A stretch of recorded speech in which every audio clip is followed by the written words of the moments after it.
everyone. Welcome to Centennial Aboriginal Storytelling Literacy event. We're going to have 3 speakers, and we're going to start with Nelson Bird. You may know him from CTV. Elder Hazel Dixon, and last, our own Rhonda Donais. So, first is Nelson Bird. No, Hazel. Forgot. She's going to introduce that's okay. Hey, Hazel. Okay. Welcome, Hazel.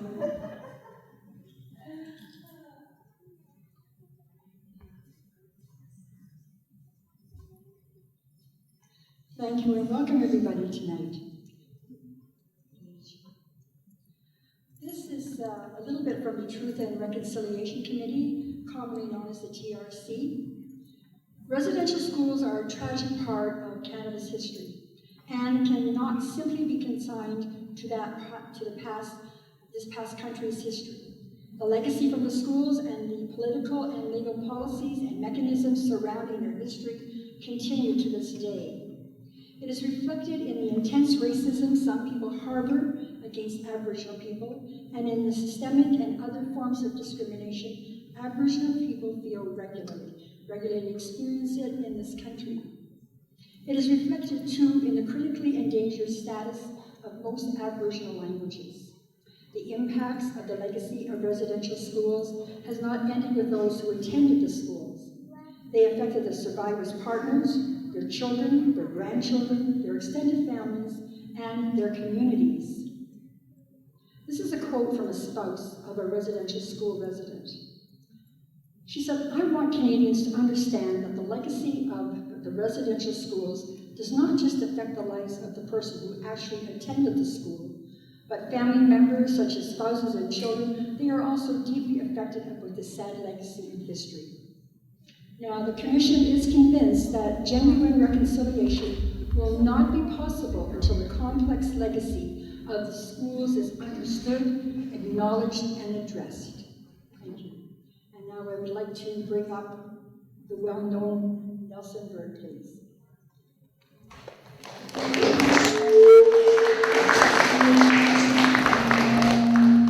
Hello, everybody. I just got a microphone right here, so I'm not going to be speaking into there, so I guess I shouldn't move around too much, I'm guessing. Right? Audio guys? If I stay right here, am I good? If I walk over there, it'll make that screeching noise. So, good evening, everybody.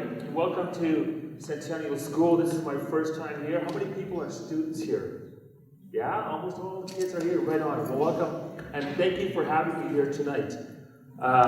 Miss Donais, Rhonda, my friend, and I have been friends for many, many years, since we were probably, that tall babies, which is ages ago. Before cell phones, before computers, before cars. I mean, there was cars. I'm just kidding. So, I was introduced by Hazel as my name is Nelson Bird. The event here tonight is about Aboriginal literacy. And I'm going to talk about a book, and I'm going to read a book here in a couple of minutes, but move around here so I can get rid of that buzzing noise. Is that better? Is that better? Can you hear me okay back there?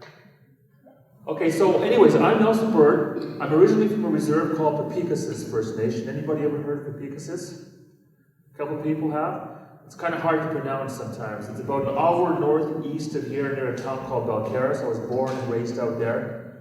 I eventually moved to Regina after high school, and I worked in the city in Regina starting at a young age of 18. When I was 32 years old, I started working at CTV Regina. CTV Regina is the news, every night at 6 o'clock you'll see the CTV news. Sunday nights there's a television show called Indigenous Circle. That's the logo on my shirt right here. And I was the host of the show, and I was on television for 15 years. I've been there for almost 20 years now. So for many years I was doing camera work, like the guys you see standing here. I had a camera. I'd be in front of the camera, talking like I am right now into the camera, and doing stories on a daily basis. I'd go to schools, I'd go to car accidents, I'd go to any kind of event that would happen, I'd be sent to. So the reporters, like myself, would have to cover stories all the time, which is kind of fun, because sometimes we do stories about kids in school, sometimes we do stories about dogs and cats and horses. So I was able to travel all over Canada, Saskatchewan, North America at times, and overseas, sharing stories of other people. So reading and literacy is very important to what I do on a daily basis. Today my job is to assign other people. You know how your teacher tells you something in the morning and says, okay, today you're going to work on this, and you're going to write this, and you're going to do some math and reading and writing and all these different things that you have to do every day. Well, that's what my job is, sort of. I have to assign people to do their jobs. So if you watch the news tomorrow, or tonight, you probably be in bed by 11:30, but if you were to watch the news at noon tomorrow or 6 o'clock, you'd see a story about the government. Maybe you'll see the Premier of Saskatchewan, the Mayor of Regina, or a councillor talking. Well, it's my job to send somebody to go talk to them. I don't tell them how to do it. I just say, okay, the Premier's going to talk about grain prices today, or the Premier's going to talk about whatever he wants to talk about, carbon tax maybe. So it's my job. Maybe I should just change the mic here. This is kind of annoying. I'm going to try something here. I think I might switch to this mic here. Can you hear me still?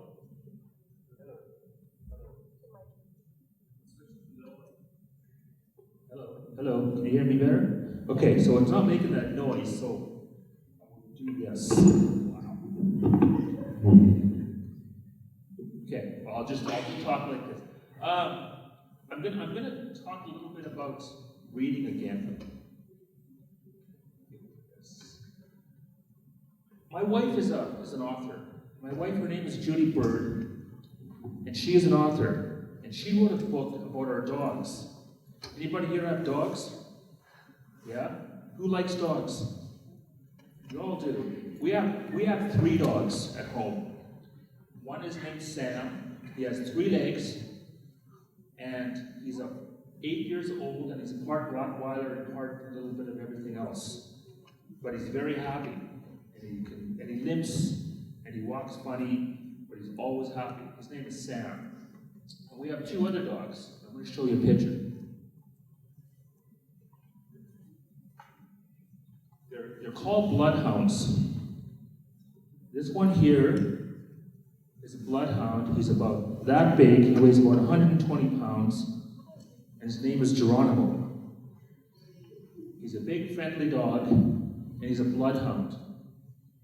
There he is again. And that's his sister. His sister's name is Druid. They're both from the same family, the same litter, and they're really friendly dogs. But you know what they're famous for? Anybody have a guess? Anybody have a guess what they're famous for? That's right, hunting and searching.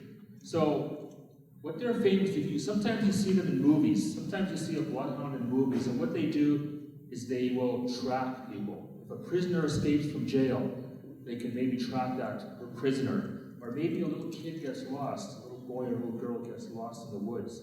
Well, they get these dogs out and they find them. Their noses are so powerful and they love food. They love food. They love treats and hot dogs and steaks and cakes, and they'll eat anything. They'll eat anything. They really will. When I walk these dogs, they're just like a vacuum. They just suck up everything that they smell. And I can't control that too much, but they're solid, they're strong. So my wife decided she was going to write a book about them. And she did. The book is called Domino's Nose. Domino is a character. You know how actors are, their real names? Well, his real name is Geronimo. But in this book, he's called Domino. And I'm going to ask Rhonda to come up here so I can read this to you guys. If you guys want to come up closer, some want to sit right here so you can see it closer, come on, have a seat right here. I'm going to move chairs, and maybe I'll just stand here and read. That's what I'll do. I'll just stand here and read. Just give me a second.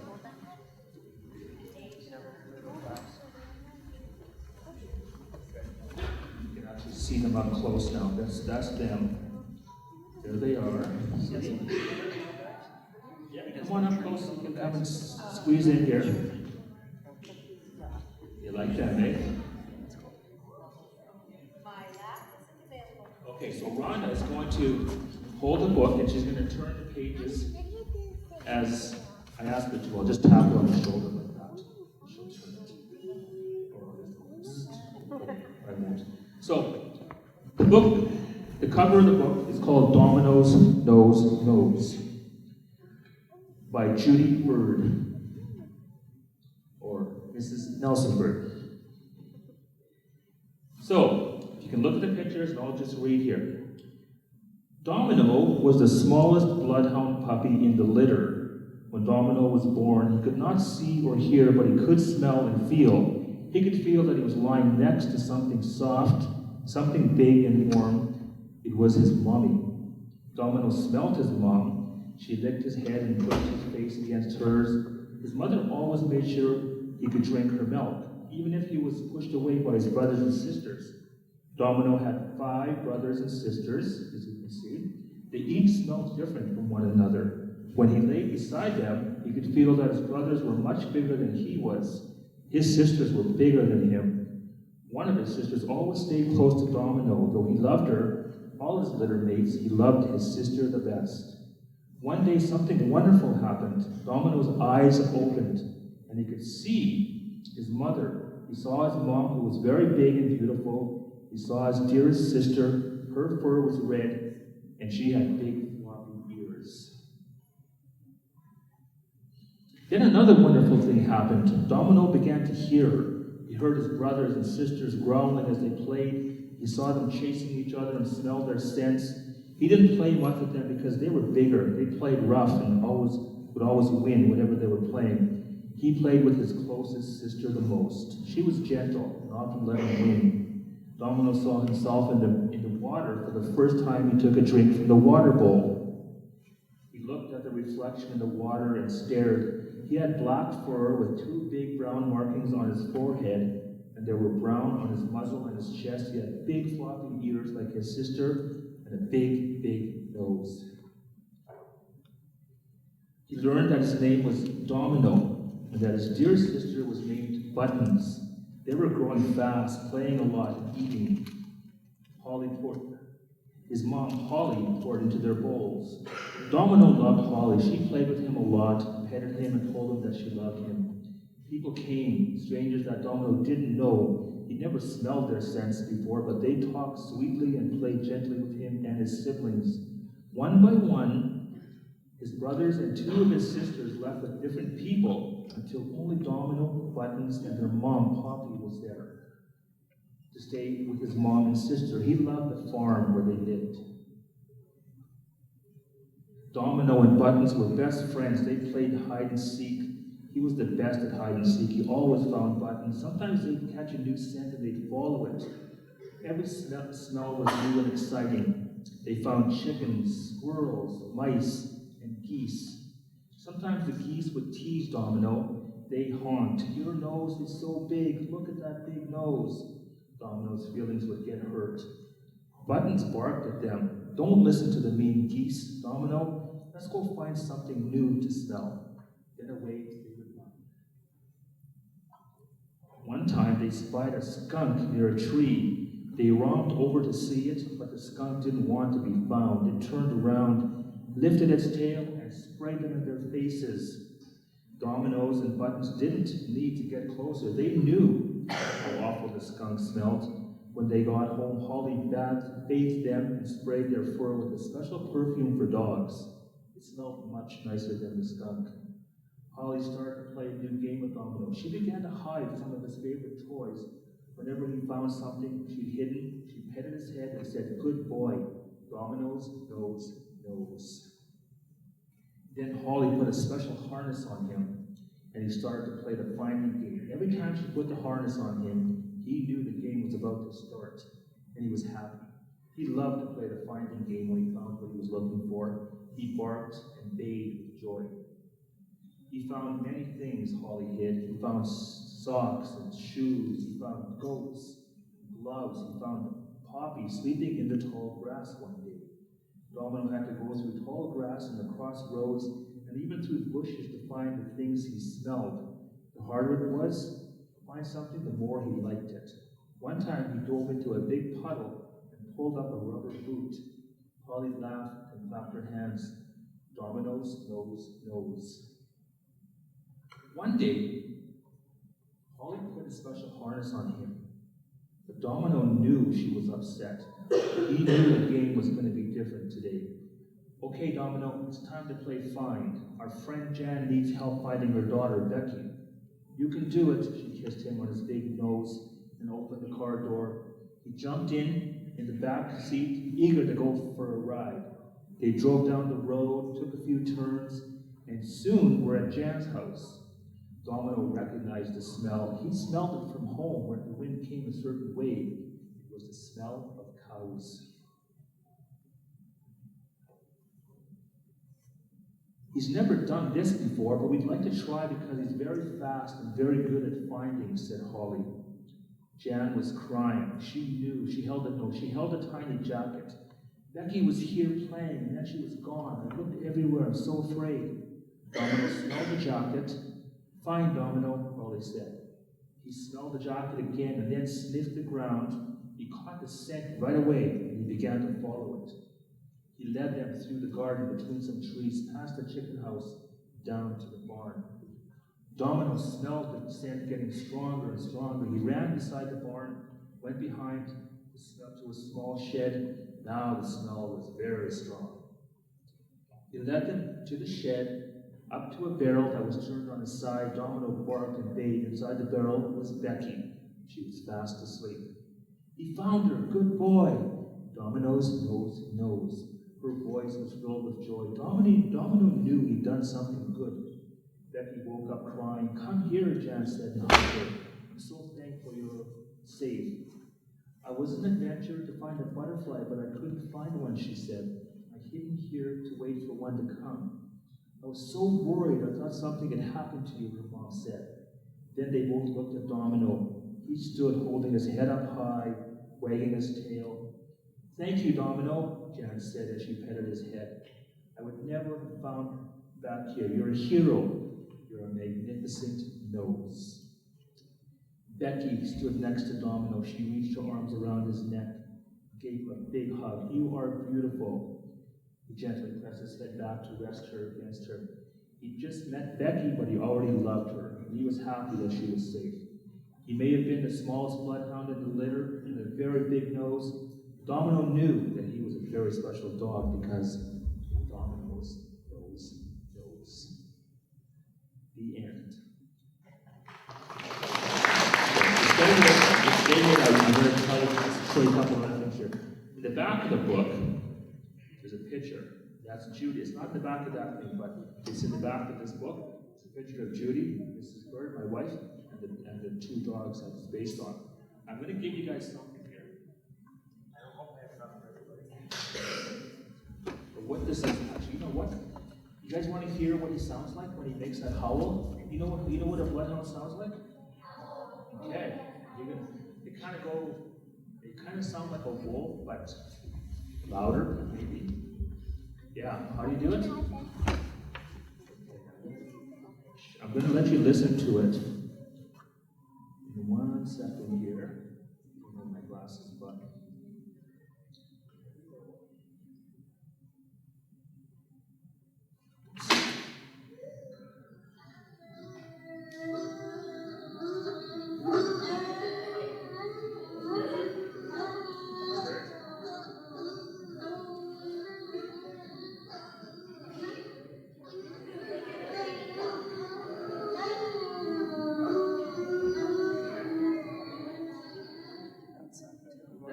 They actually sing like that a lot.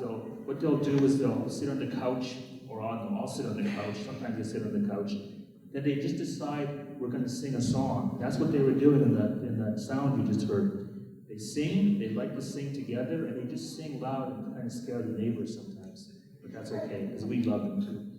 I got these little postcards here. I'm going to give to you guys in case your parents or somebody wants to get the book. There's information here on how to get it.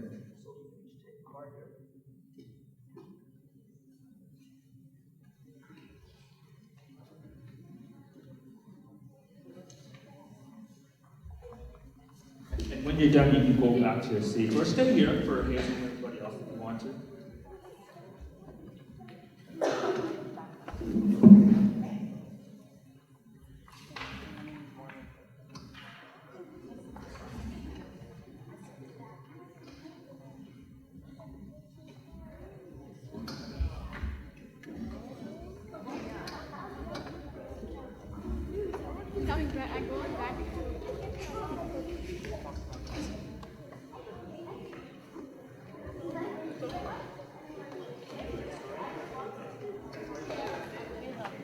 Alright guys, thank you so much for listening to the story about dominoes.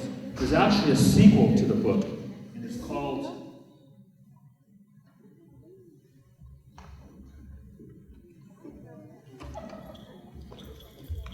There's a sequel, there's part 2, but I'm not going to read that because I don't have another big book like that. But, just so you know, if you go online, you see that, you'll find the other book too. So, thank you for having me on, everybody, and I hope you all enjoy your night. This is the other one. It's called Domino and Buttons to the Rescue by Judy Bird. That's part 2 right there. Thank you very much there, Mr. Bird. And Nelson's wife so nicely gave us 2 books for our literacy night tonight. So maybe one of you lucky kids might get Judy Bird's books about Domino Knows. So I'm just now going to invite our elder, Hazel Dixon, up. She has a few stories to share with us tonight. So if we can make some room so she can come up. She still wants all you guys up here though, okay? So.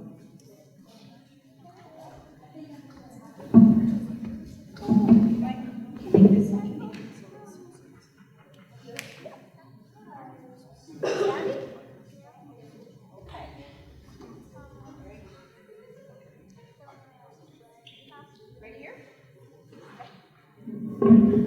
I couldn't get it. Yeah, come close. Okay. Hello, everybody. Again, thank you for having me out tonight, Rhonda. Thank you very much. It's nice to be back at Centennial School. I used to be an elder here. I'm an elder with the Regina School Board. I had moved here 30 years ago next month. I moved here from Ontario. Best thing I ever did for myself. Best thing. I love it here. Wouldn't go anywhere else. And it's so nice to see these students because I can't believe how tall some of them have gotten. Really tall. I'm really surprised. Well, I shouldn't be. They're just tall and gorgeous and handsome. I worked as a preschool teacher and taught Aboriginal children at the Head Start program. I enjoyed that very much. However, I really enjoyed being an elder in this school now. It's just opened up a whole new world for me. So I do want to tell you some stories. I know I'm going to have some difficulty in front of the mic, so I'm hoping that I can project my voice well enough for you. And I know some of the students are familiar with them, but they're going to be patient again, right? Yeah, this is just awesome. So, my very first story that I'm going to tell is about a turtle. Now, first I should mention that when we told our stories, that they were for a purpose. Yes, they were for entertainment. However, we didn't have a written language, so they explained why things are the way they are, how things came to be. And so this little turtle didn't have a shell on his body. He was this tiny creature, very, very tiny, and he was always hiding. And he would hide behind bushes and trees, big rocks, and he'd hide in caves, and the only thing you would see were his little yellow eyes looking out at you like that. That's all you would see. He was always hiding because he was scared. He was scared because everything wanted to eat him. Wolves, bears, badgers, foxes, everything wanted to eat him. Now, one day, Nanabush was paddling along in his canoe. Now, Nanabush is a trickster in the culture. Now, they have a lot of magic. He can transform into anything he wants. He can talk to animals. He likes to play tricks on animals and people, but he also likes to help them as well. Now, Nanabush was paddling along, and he was really, really hungry because he didn't have any breakfast and he had no supper the night before. And he thought, oh, I'm just so hungry. And in those days, there were no stores. If you wanted to eat, you had to hunt, fish, gather. There was no such thing as a vegetarian. So So he thought, I would like some fish and Vatican tea. So he took out his long fishing line. It was a piece of sinew from an animal, had a bone hook on the end, put it over the side of his canoe, jiggled it, nothing happened. He kept doing that and doing that. He wasn't catching anything, and he was getting more and more hungry.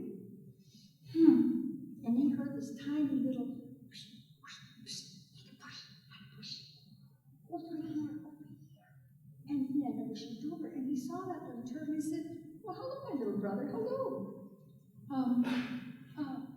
Nana Bushy, if you want some fish or something over there by the rocks. Oh, thank you, my little brother, thank you. So, Nana Bushy paddled over to the rocks, took out his fishing line again, put it over the side of his canoe, caught a fish just like that. He did it again and again until he caught 5 fish. He didn't want to catch 6, 7, or 8 because he knew he couldn't eat that many fish, and we did not believe in taking more than what we needed. So he paddled to shore, made his fire. He had his fish, tea, and bannock, and now he just felt so much better. And then he thought for a little bit, he thought, oh, I would like to do something for my little brother. So he walked along the shoreline, walked along, until he found what he wanted. It was a nice round rock. He picked it up, and cleaned it all off, and that's how I does too.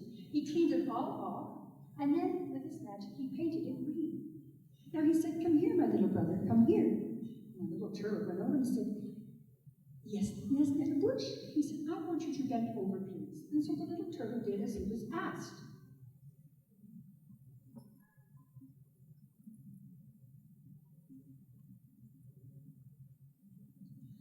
He said, my little brother, when your enemies come for you, this is what you do.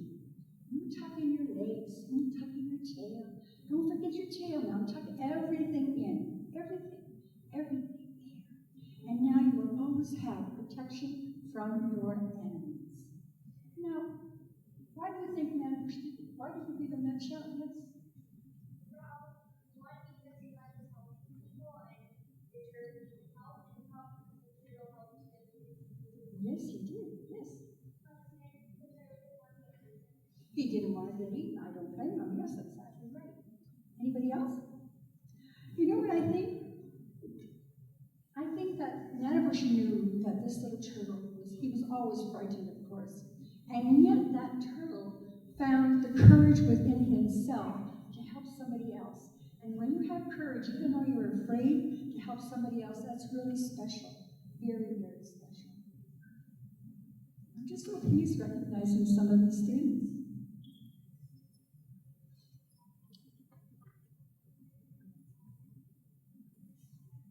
I think I'm going to have to project my voice a little bit because I do move around. However, it's explaining why things, now we know why the turtle has a shell.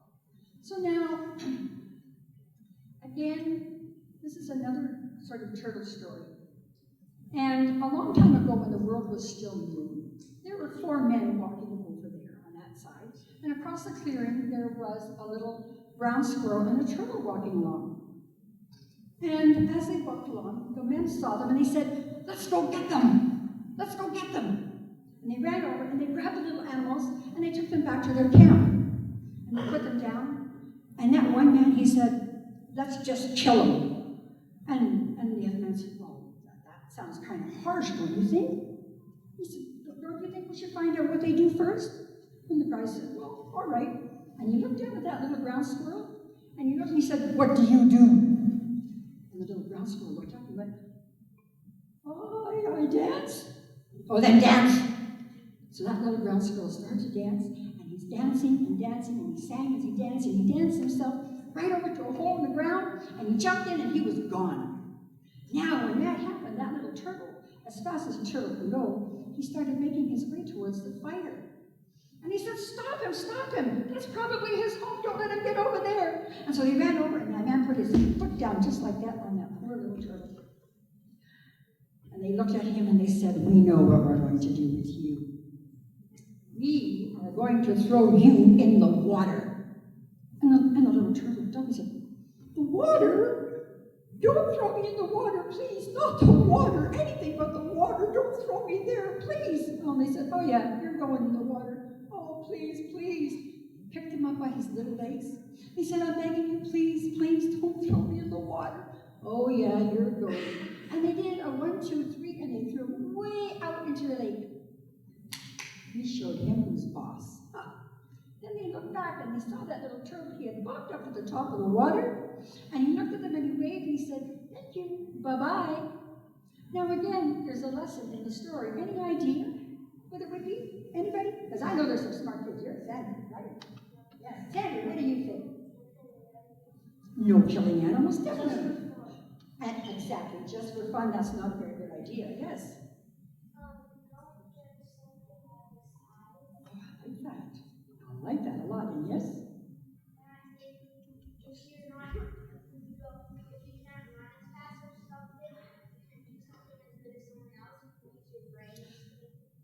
Very good. This is a smart school. I always knew that. You know, you don't have to be big and strong or muscle-bound or anything like that to be smart. It's all on what you use up here, okay? There are many children your ages who own their own businesses. So they're the CEOs of their own company. It's all what you use up here, okay? Now, I like to tell, this one here, like I said, there's reasons why we tell our stories. And like I said, we didn't have a written language, so that's how we passed down our history, our culture, everything got passed down by that.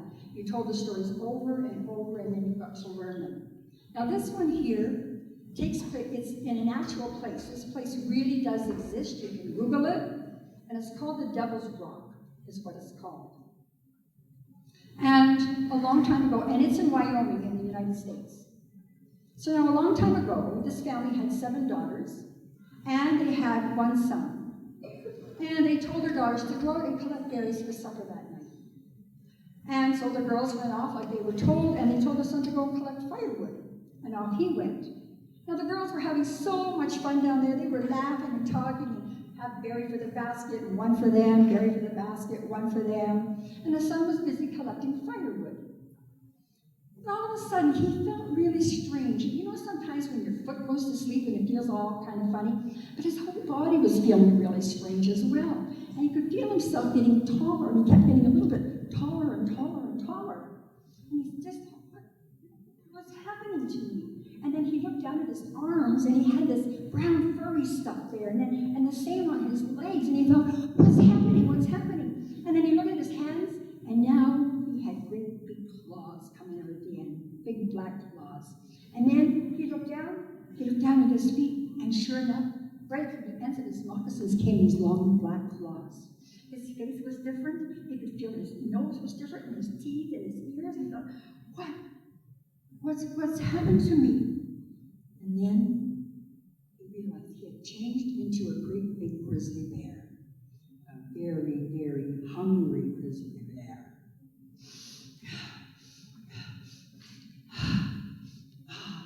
Then he saw those girls and he could smell them. And he started to make his way down that pathway to the girls.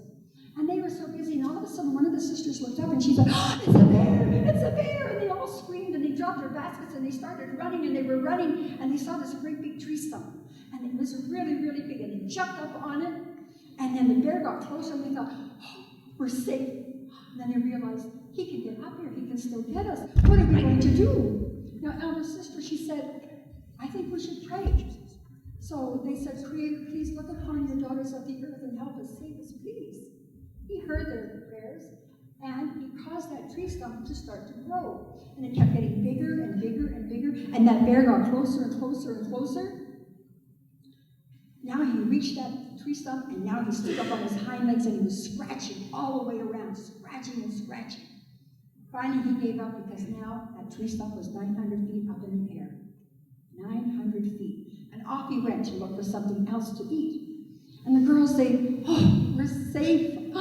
And they, whoa, how are we going to get down? Well, how are we going to get down? And then again, elder sister said, I think we need to pray again. And so they did. Creator, please look upon your daughters of the earth and help us, save us, please. So the Creator heard their prayers again, and he took those girls and put them in his mighty hand. And then one at a time, he put them up in the sky. 1, 2,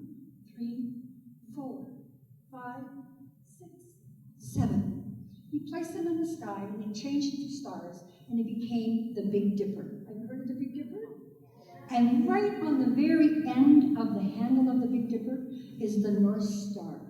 The North Star never moves, it stays in one place all the time, and now they can find their directions home. Some of them call it the Going Home Star. Now, that explains why we have that constellation. However, this Devil's Rock, which was named by the missionaries, the First Nations people call it Bear Lodge. It's also well known for something else. This place is very famous for UFO sightings. Okay? If you believe in UFOs, that's a place to go and visit. However, they have signs when you go there, and they say, if you come in here and you see people having ceremonies, do not disturb them. If you see bundles of cloth laying down, do not disturb it, leave it in its place. And if you see little bundles in the branches or trees, those are prayer bundles, and you leave those there. Those are put there by the First Nations people to offer up prayers and give thanks and those type of things. That's one of the things that we do. Will we do another one? One more?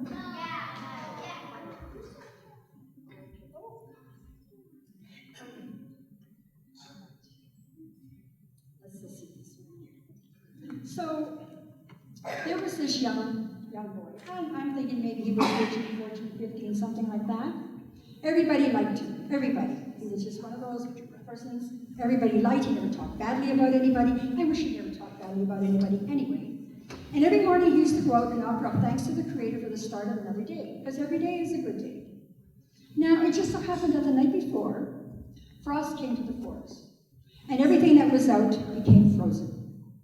Now, the snake did not get back to his burrow in time, and he too became frozen like a long ruler, and he was laying at the side of the trail.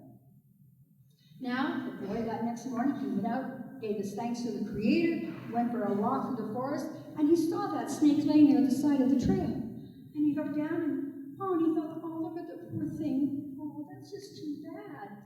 And he went to walk away, and a miracle happened. The snake spoke to him. And the snake said, pick me up. Please pick me up and hold me close. Well, the boy couldn't even speak at first. And the snake spoke again. He said, pick me up and hold me close. Please, don't let me die. Boy, I can't pick you up. No, I can't pick you up. Oh, please, I'm begging you, please pick me up and hold me close, please. I can't, I told you, I can't pick you up.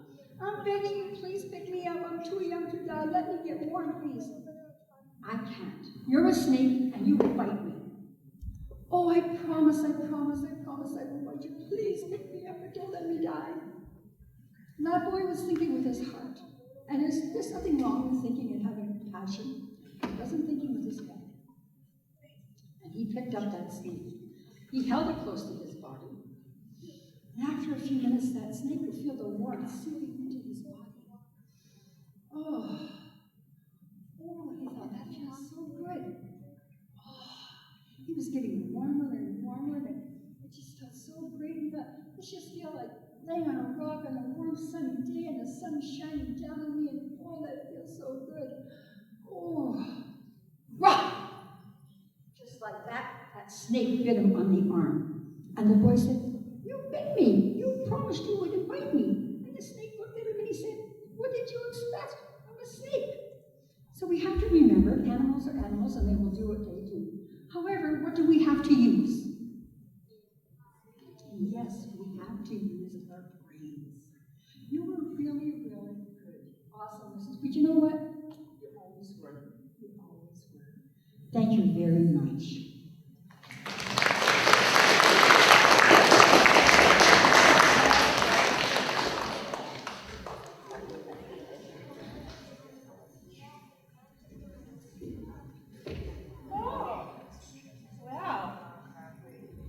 I never heard Hazel tell those stories before. Those were pretty good stories.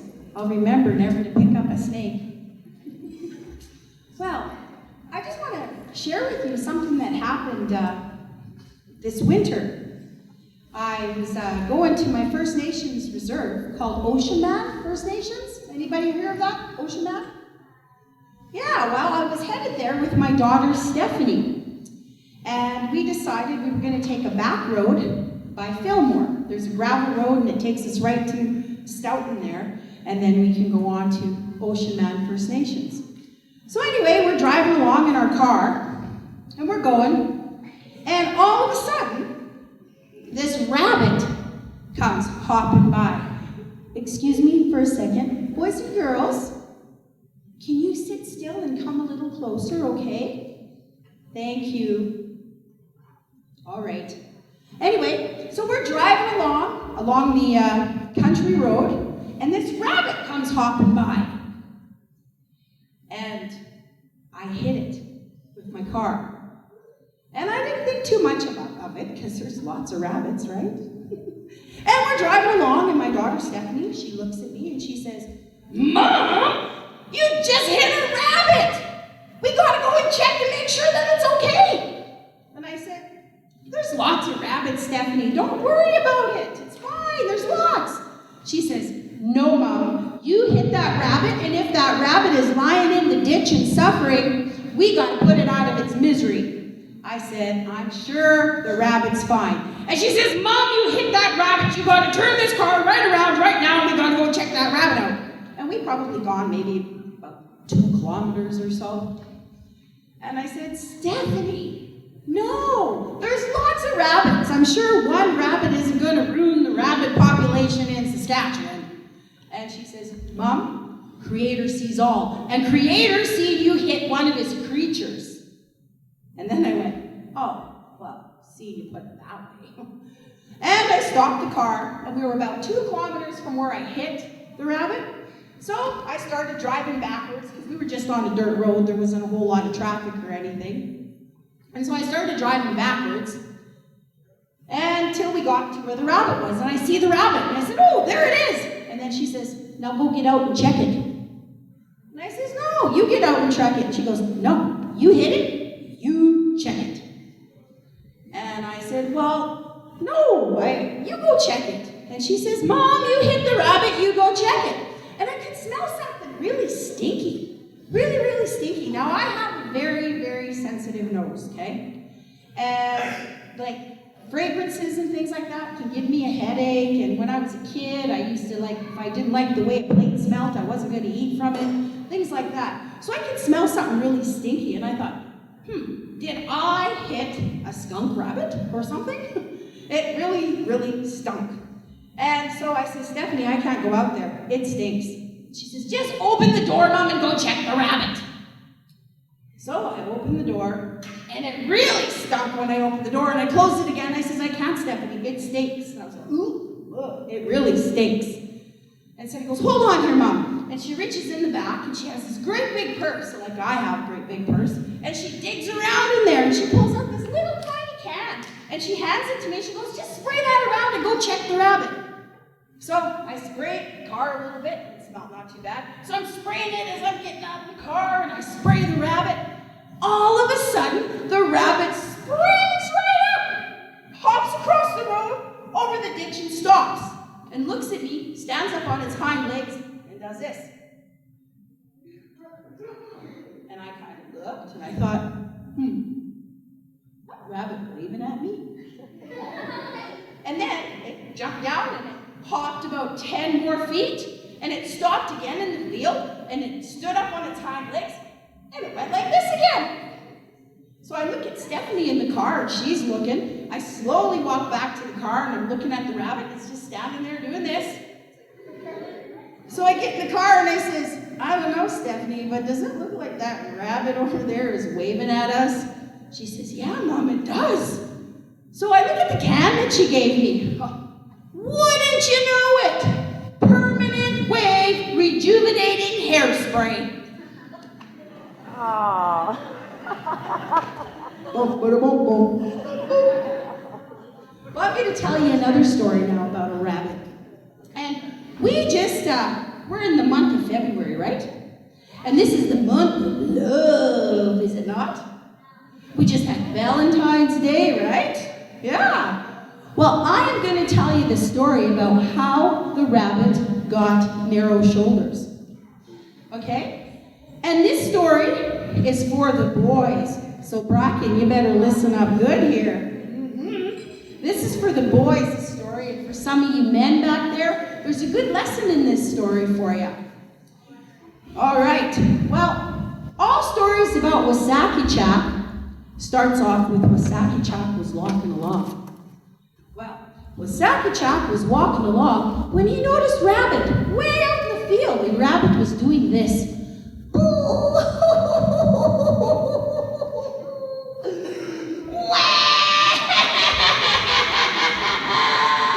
And Wasakechak thought, whoa, what's wrong with that rabbit? Whoa, what happened to his arms? Because long ago, rabbits, when people and animals spoke the same language still, rabbits used to have really big muscles. Yep, well, this rabbit didn't. He had little tiny arms and little narrow shoulders. And Wasakechak's looking, and he's like, whoa, what's wrong with that rabbit over there?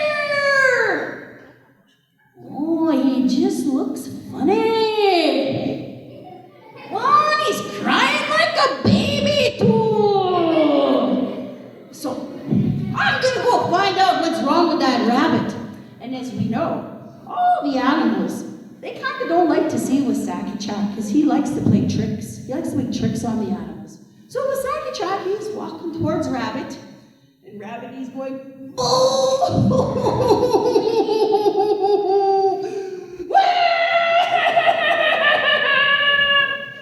well, Wasakechak, he's walking and he's just thinking, boy, that's strange.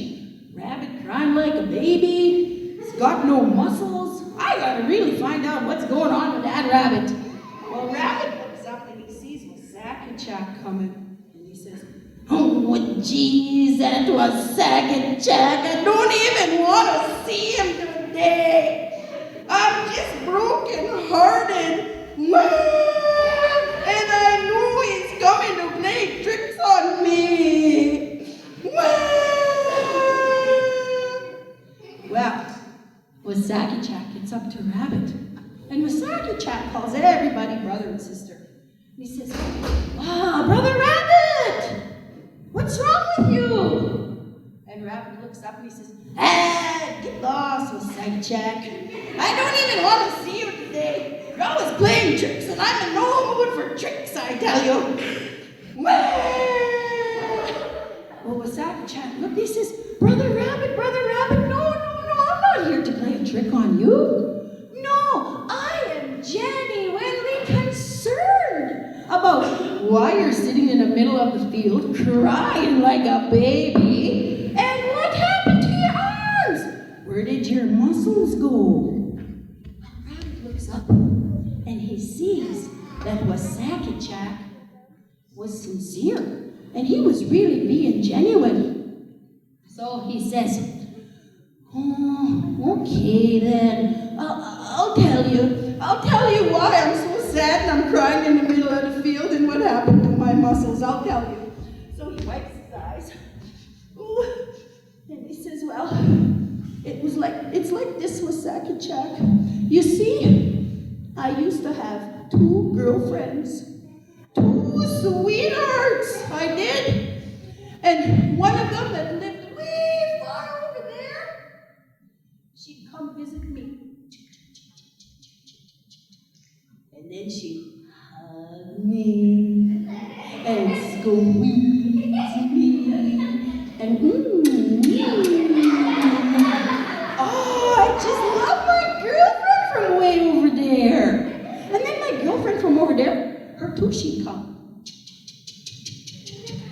And her too, she'd hug me and squeeze me. And her too, she'd go, Oh, I just love all the attention from both of my girlfriends. And sometimes, Wasakechak, sometimes both of them would come visit me at the same time. And both of them would hug me and squeeze me and hug me some more and squeeze me tight and go, Oh, I just love the attention of both of my girlfriends. Oh, I liked it when that one from visit and hug me, and squeeze me, and go, And I loved it when this one came too, and hug me, and squeeze me, and go, Oh, I loved it. Then one time, they both came at the same time to visit me, and they were busy hugging me, and squeezing me, and going, Then, all of a sudden, one of them spoke up and said, Wasagachak, you need to decide which one of us you like better. Which one of us you're going to marry. And Rabbit looked at both of his rabbits that he loved so much. And he said, I can't make up my mind. I love you both. I love how you hug me and squeeze me. So I think I'll just marry you both. Yeah, those girlfriends, those two rabbits, Xander, they did not like that at all. So they up and they left Rabbit. So Rabbit said, so that's what they did. They just up and left me. They just left me after I've said that. And you see Wasagachak, from all their hugging and squeezing and kissing, they left me with these little narrow shoulders and tiny arms. Well, Wasagachak couldn't believe it. He started laughing. And he said, Wow, Rabbit, that is the most ridiculous thing I've ever heard. Everybody knows you should only have one girlfriend at a time. So from now on, from this day forward, all rabbits are going to have tiny shoulders and narrow arms. And that's why when you see a rabbit today hopping around, they have little tiny shoulders and narrow arms. It's all because of the first rabbit trying to have two girlfriends. Now, I told you guys there was a lesson in this for you, right? Never have two girlfriends. That's a good lesson. But if you have more than one girlfriend, boys, you too are going to end up with tiny shoulders and little arms. And that is my story about how the rabbit got narrow shoulders. And I think that's probably bringing us to a close tonight. But before we get on our way home, we have some raffles. So if I could get maybe somebody to go and grab me the raffle bucket that's sitting over there. Okay, sure. Oh, I think Mr. Bird is going for it. It's that, there we go. Bring it over here, yep. And bring it home. We're gonna raffle off some literacy prizes. So if you want to go back to your seats, that would be awesome. Make sure you have your tickets.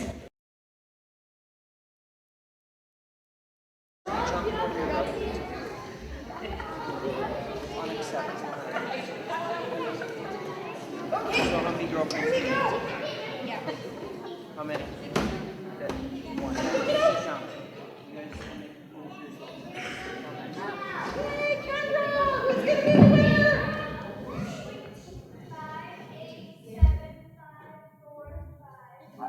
5, 8, 7. 5, 4, 5. Good job. You won.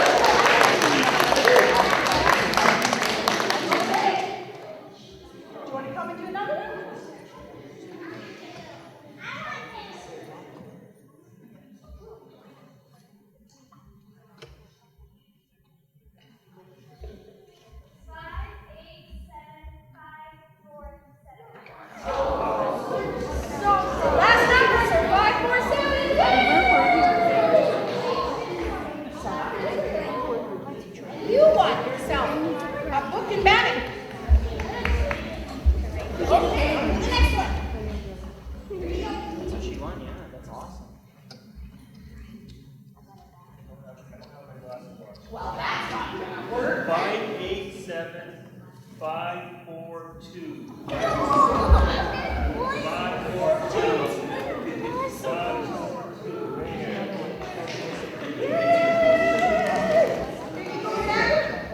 Look at that.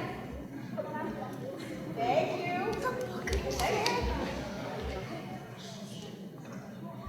Okay.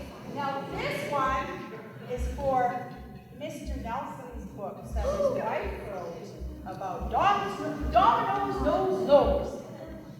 And maybe if you ask him nicely, he might give an autograph. No, it's signed. Oh, it is It's signed. actually signed with Geronimo's paw print stamped inside. Oh, well, where is that?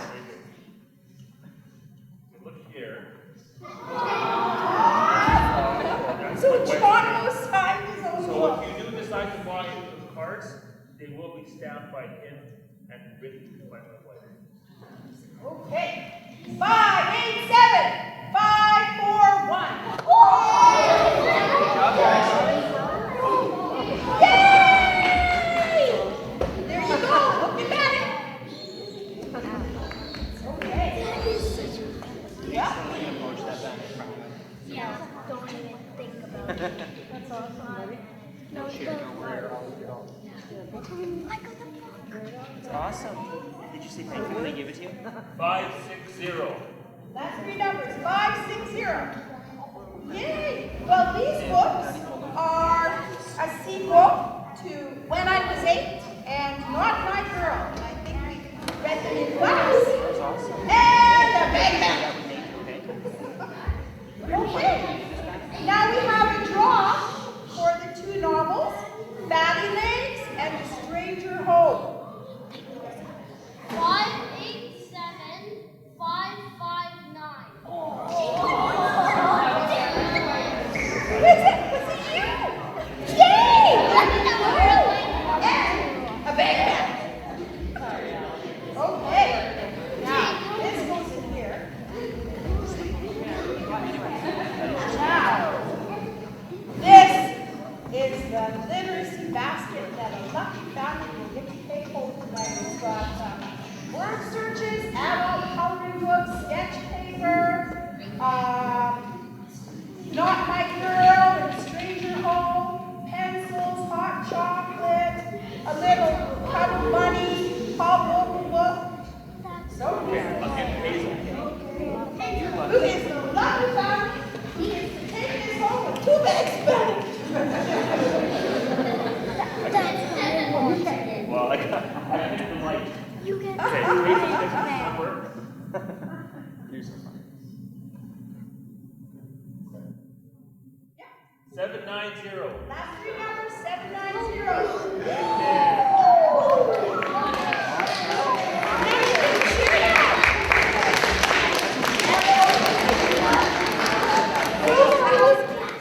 Before we close our night, I would like to end it in what I call a friendship dance. And I'm going to get Mr. Music, please. And what we're going to do, this is how you do a friendship dance. We'll all hold hands, and as we're walking around, you come join us until we have a big line. And we're just going to go around the chairs and have a friendship dance, and that's how we're going to end the evening, okay? Everybody. Everybody. So, so if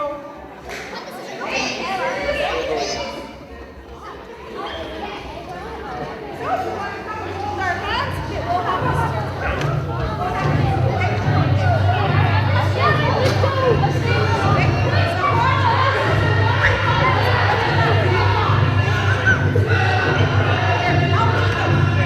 I'll lead you. Okay? I'll lead you. Okay, ready? Okay. All right.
not bad. Chilling.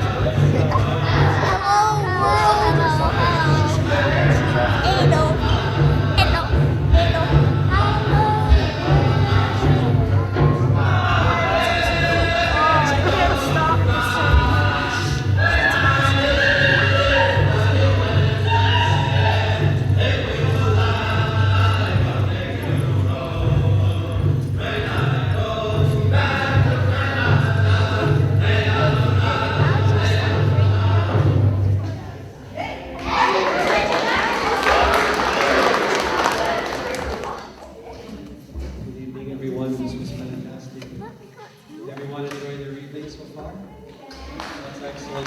Can we give a round of applause to Nelson and Elder?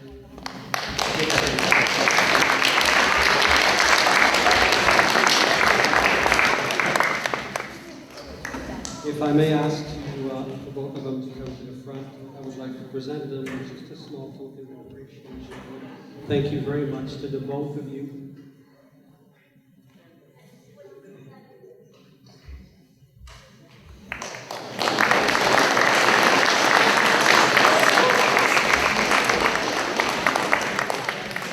Last but not least, Miss Donais has done a fantastic job putting all of this together for us tonight. So if you can give a round of applause. And she enjoys doing this. So I just want to also say thank you to you for being a terrific audience. Let's give a round of applause.